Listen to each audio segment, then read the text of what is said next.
You mean I can't eat whatever I want? Not if you have eczema.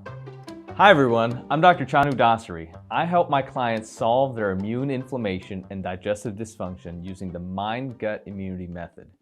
This clinical approach has helped thousands of patients resolve their symptoms, some in as little as 6 weeks without the need for complex or costly interventions. In this video, I'll show you exactly what foods to avoid for eczema dermatitis to start reversing inflammation fast. I'll review some scientific research and go in depth on how my patients optimize their diets to resolve their symptoms.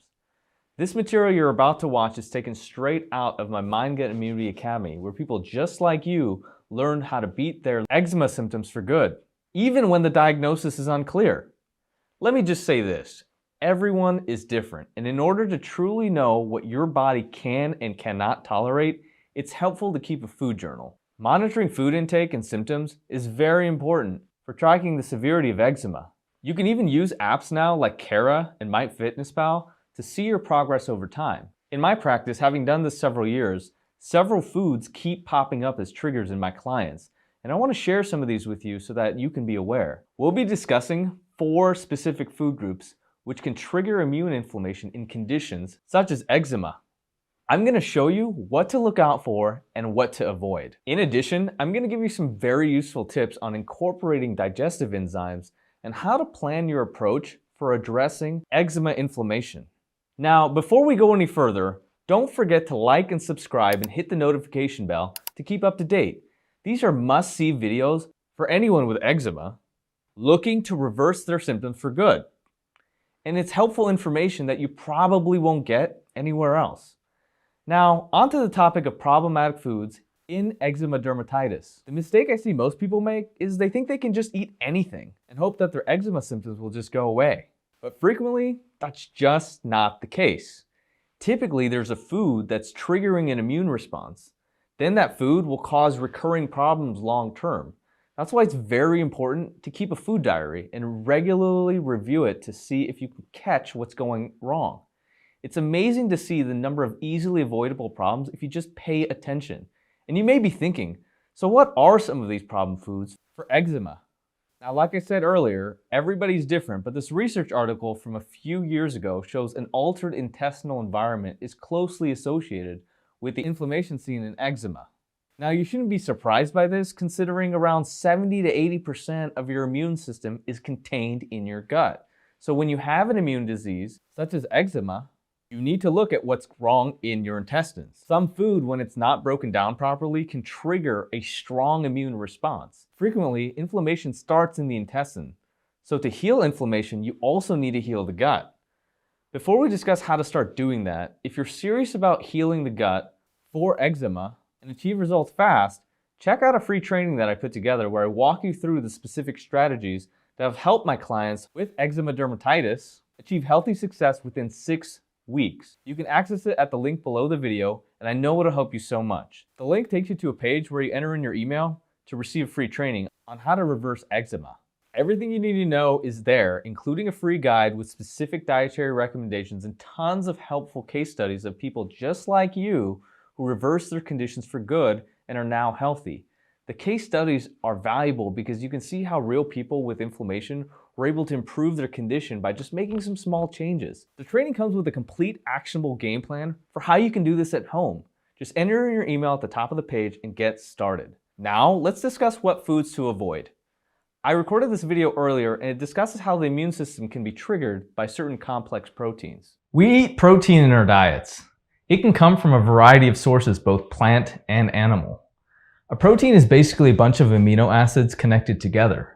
When the protein enters our digestive system, enzymes in our intestine break up these into individual components called amino acids, which then get absorbed. These intestinal enzymes are called proteases.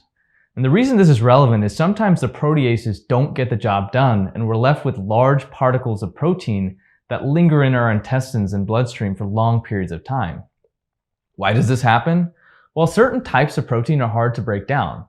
Also, there may not be enough protease to break down the proteins. Protease enzymes are produced by our bodies, but can also be found in many types of plants. As you already know, the gut is just one big, giant immune organ. So these incompletely digested proteins register as a foreign threat and generate an immune response. Basically, the body thinks it's under attack by these large undigested proteins. So then it secretes a bunch of immune chemicals which cause inflammation, and that can be a problem. Let me give you some examples. Bovine serum antibodies and autoimmune disease. There are some very famous studies that looked into this. The human body's response to beef and cow's milk.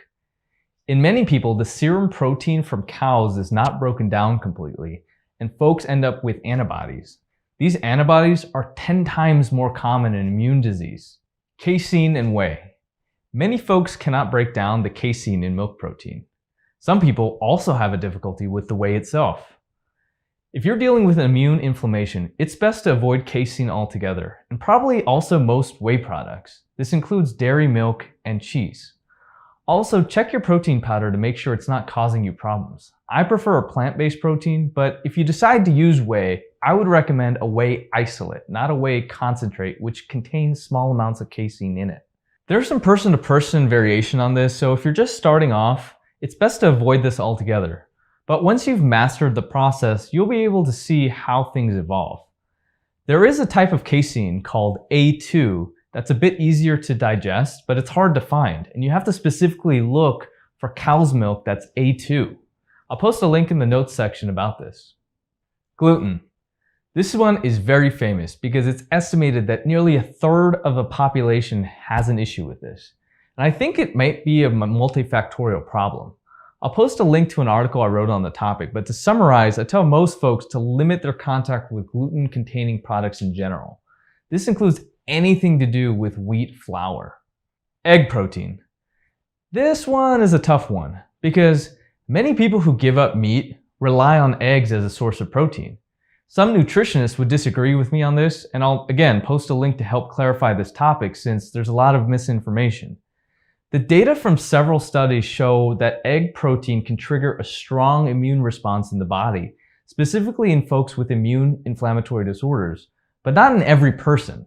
My suggestion is to cut this out for a few months or just a little while to see if it makes an overall difference.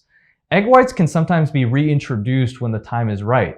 And I want to be clear, I'm not saying that these foods are bad. What I'm saying is when you're trying to decrease inflammation in the body and you intend to do it really quickly, the best thing to do is to limit these types of proteins in the diet, short term.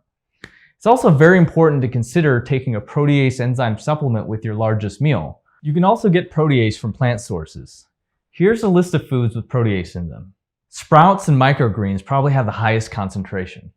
Others include asparagus, buckwheat, Japanese pagoda, avocado, papaya, pineapple, cucumber, garlic, coconut, flaxseed, spirulina, figs, chlorella, ginger root, and aloe vera.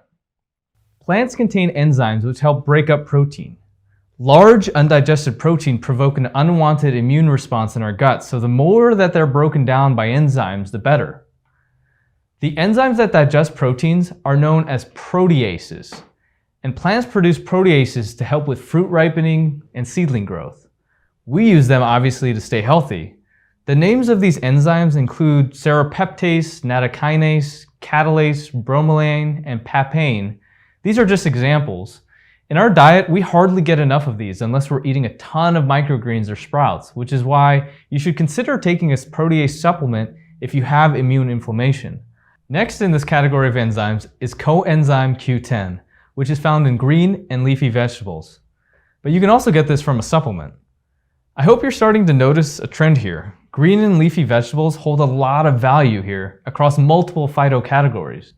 So do seeds and sprouts and herbs and spices. The trouble I find is that it's hard to get a substantial amount of enzyme from everyday food, so a lot of folks just take supplements to help with this.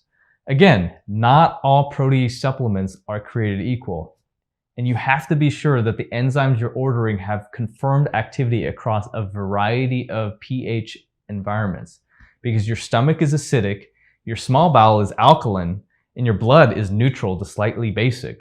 So ideally, you need an enzyme blend that functions across all three. All right, I hope you enjoyed that video. Now, I want to know, what types of food trigger your symptoms? And have you tried avoiding them?